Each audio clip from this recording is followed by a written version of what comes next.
Best varicose veins చికిత్సనే పొందండి. నొప్పి లేని చికిత్స కోసం సంప్రదించండి ఎవిస్ హాస్పిటల్. నమస్తే రమ్మగారు. నమస్తే జయ.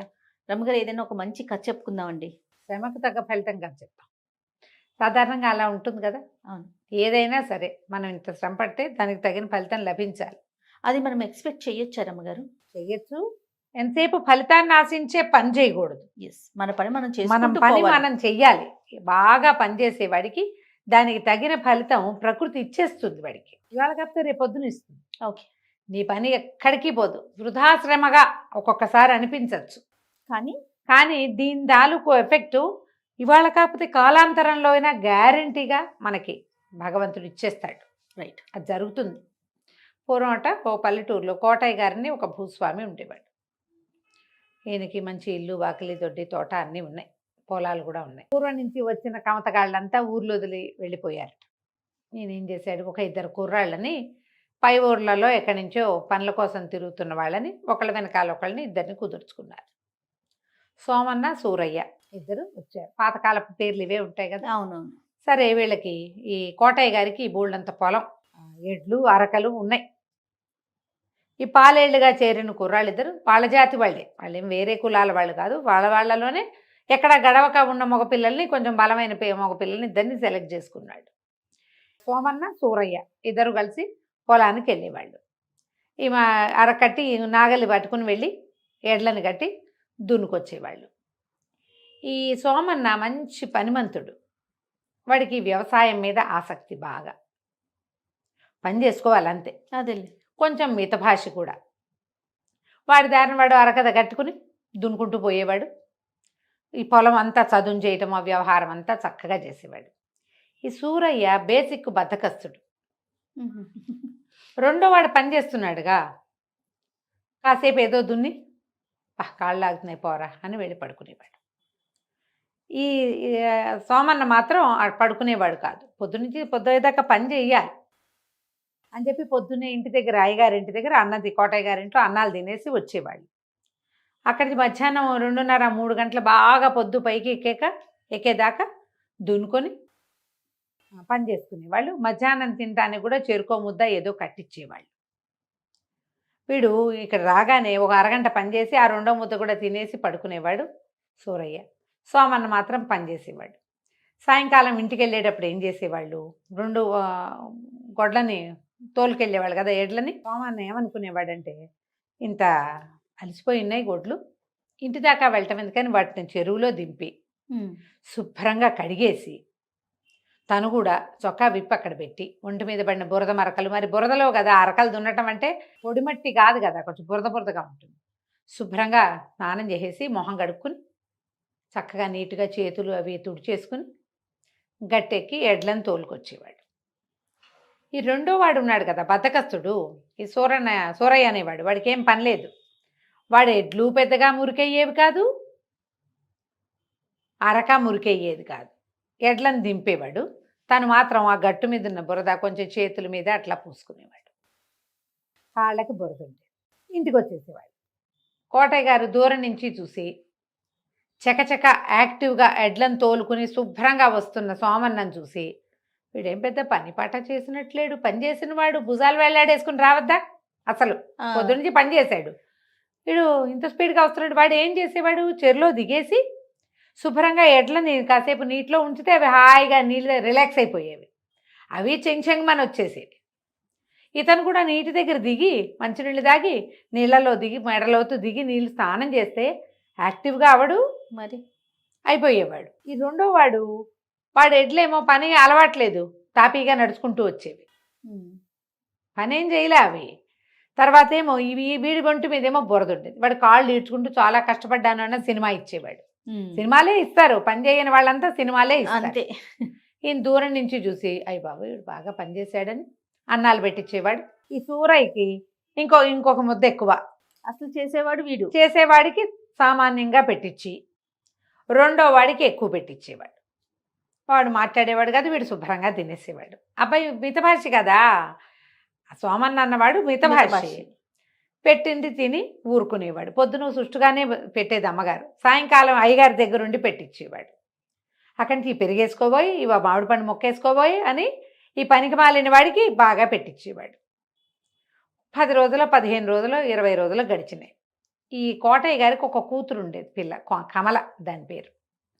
పిల్ల మంచి తెలివి గలది. అది ఏమనిపించేది, వాడికి వీడికి తిండిలో ఏదో తేడా ఉంది. ఈ మగపిల్లలిద్దరికి కూర్చొని కుర్రాళ్ళిద్దరికి తక్కువ తిండి, వాడు ఆవురావురం అంటున్నట్టు ఉండేవాడు. వీళ్ళిద్దరూ కలిసి వెళ్ళారు, దగ్గర వయసు వాళ్ళు. ఇద్దరు ఒకే పని చేసి వచ్చారు. ఒకడు ఎక్కసంగా తింటున్నాడు, ఒకడికి చాలటలేదు. వీడికి ఎందుకు చాలటలేదు, వాడు ఎందుకు ఎక్కసవుతుంది, వాడు 3 పూట్ల తినేసరికల్లా పని లేదుగా. వాడు కడుపులో నొప్పిగా ఉంది, మర్నాడు బతకిచ్చేవాడు, మందకొడిగా ఉండేవాడు, యాక్టివ్గాను ఉండేవాడు. అన్నం చాలలేదు వీడికి, సూరన్నగా అనిపించేది. ఒకనాడు ఏమనుకుంది, ఏదో చూడాలని వాళ్ళు పొలానికి వెళ్ళి పనిచేస్తున్నప్పుడు పక్కింటి స్నేహితురాలతోటి ముళ్ళగోరింటి పువ్వులు కోసుకుందాం పద, చేలల్లో ఉన్నాయని ఇద్దరు పోయారు ఆడపిల్లలు. చూసేసరికల్లా ఏముంది, వీడేమో శుభ్రంగా సాగోరి మంచం చెట్టు కింద పడుకుని ఉన్నాడు. వాడి దారిని వాడు చేస్తున్నాడు. మధ్య మధ్యలో వాడే ఆ ఎద్దుల్ని కూడా వీడే అదిలిస్తున్నాడు. ఓహో, అతను చేయాల్సింది కూడా ఇతనే చేస్తా ఉన్నాడు. ఇంటికి వెళ్ళిపోయింది. అమ్మా ఇదేదో జరుగుతోంది అని. సాయంకాలం ఏం చేసింది, చెరువు దగ్గర ఆగింది. ఆ వస్తుంటే మీ పాలేళ్ళు చెరువులో దిగుతారని ఎవరో చెప్పారు. చెరువు దగ్గర ఆగితే ఈ చెరువు దగ్గర ఈ సోమన్న శుభ్రంగా ఎడ్లని బాగా కడగటము, వాడు కూడా మునకలేస్తూ ఈతలు కొడుతూ శారీరక శ్రమ అంతా తీరిపోయేలాగా నీళ్ళల్లో ఇదవ్వటము. ఈ రెండో వాడు గట్టు మించి బుర్ర తీసి మొహానికి చేతులకి పూసుకోవటం చూసేసింది. చూసేసరికి ఇంటికి వచ్చి మర్నాడు ఆ పూట అన్నం పెడుతుంటే ఏమన్నది, ఆ నాన్న నువ్వు వాడివి, కాస్త కూడా ఆలోచించవు, పని చేసి శుభ్రంగా వచ్చేవాడికేమో తక్కువ అన్నం పెట్టిస్తున్నావు, ఏ పనికి మాలిన వాడు నిద్రపోతున్న వాడిని వాడికేమో అన్నం ఎక్కువ పెట్టిస్తున్నావు, వాడికేమో అన్నం ఎక్కువైపోయి వెక్కసం అయిపోయి వాడికి పొట్టలో డిస్టర్బెన్స్ వస్తుంది, ఎంతసేపు ఏదో ఒక ఇబ్బంది వస్తుంది కడుపులో, అన్నం అరగటల్లా వాడికి. ఆ అన్నం అరిగి బాగా వంట పట్టాల్సిన వాడికేమో నువ్వు అన్నమే పెట్టించట్లేదు, నీ పనులు ఏమీ బాగుండలేదు నాన్న అని తండ్రికి చెప్పింది. ఆయన ఆశ్చర్యపోయి ఇప్పుడు సోమన్నని అడగాలి. అడగకుండా ఈ సూరయ్యని పిలిచి, ఏమిట్రా సూరయ్య నువ్వేం పని చేయట్లేదండి మా అమ్మాయి, సోమన్నే నీ బదులు వాడి బదులు కూడా పనిచేస్తున్నట్ట, ఏమిట్రా నీ సంగతి అని అడిగాడు. వీడు వెంటనే తిరుక్కొని, చెప్పకేం చేస్తుందండి, మీ అమ్మాయి రోజు పొలానికి వచ్చి సోమన్న గారితో ఏకైకలు పక్కపక్కలు నేను చూసేశాను, నేను చెప్తానని ఇలా తిరిగిందన్నాడు. అయ్యయ్యో, ఆనంగానే ఒళ్ళు మండిపోయింది ఆయనకి. ఆలోచించలా ఇంకా. ఆ సోమన ఆనందిని లేచి చేతులు కడుక్కుంటున్న వాడిని ఏడాపెడా కొట్టేశాడు ఈయన. బుద్ధి కలిగి ఉండాలి, నువ్వు పిచ్చి పిచ్చి వేషాలు వేసావా, మా ఇంట్లో పని చేయడానికి వచ్చావా, పిచ్చి వేషాలు వేయడానికి వచ్చంటే వాడు ఏం పిచ్చి వేషం వేశాడో వాడికి తెలియదు. దెబ్బలు తిన్నాడు మాట్లాడకుండా, ఏదో కొడుతున్నాడు యజమాని. ఈ కూతుర్ని కాళ్ళు విరకొడతాను నువ్వు ఇంటి నుంచి బయట అడుగు పెట్టావంటే, ఏమిటి వాడితో సరసాలాడడానికి వెళ్తున్నావా నువ్వు అన్నాడు. పిల్ల నిర్ఘాంతపోయింది. నేను సరసాలాడని ఎవరు చెప్పారు నాన్నది, ఎవరు చెప్పడం ఏంటి, చూసిన వాళ్ళే చెప్పారు అనగానే ఈ పిల్లకి అర్థమైంది. ఓహో, తర్వాత అనిపించింది, అవును నేను వీడితో ఎందుకు సరసమాడకూడదు, వీడు చాలా బుద్ధిమంతుడు. చూస్తే బాగా చూసింది. అప్పటిదాకా అమ్మాయి దృష్టి లేదు, పనికుర్రాళ్ళు అనుకుంటుంది. వాడు చక్కగా ఒడ్డు పొడుగు తెల్లగా కోస్త గోధుమ రంగులో ఎండకి కాలిపోయిన చర్మంగా ఉంటుంది, నెత్తి నిండా జుట్టు, తలకాయ అటు ఇటు తిప్పి చూడ్డు, వాడి పని తప్ప కండలు తిరిగి ఉన్నాడు. వీడు బాగున్నాడు. ఇక వీడి మీద దృష్టి పెట్టడం మొదలుపెట్టింది పిల్ల. అయిందా, 2 రోజులు గడిచినాయి.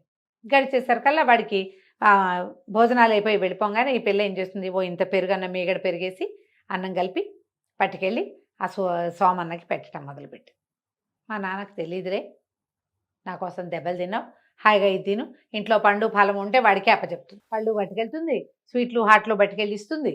అయితే తల్లి చూసింది, ఏమిటే వాడి వెనకాల తిరుగుతున్నాడు అంటే, ఎందుకు తిరక్కేమమ్మా, ఏమైంది, నేను ఏదో సరసాలు ఆడానంటున్నాడు నాన్న, అదేదో ఆడితేనే సరిపోతుంది, చూడు లక్షణంగా లేడు, ఇంతకంటే మంచి సంబంధం తెస్తావా నువ్వు, నాకు వీడే నచ్చాడని.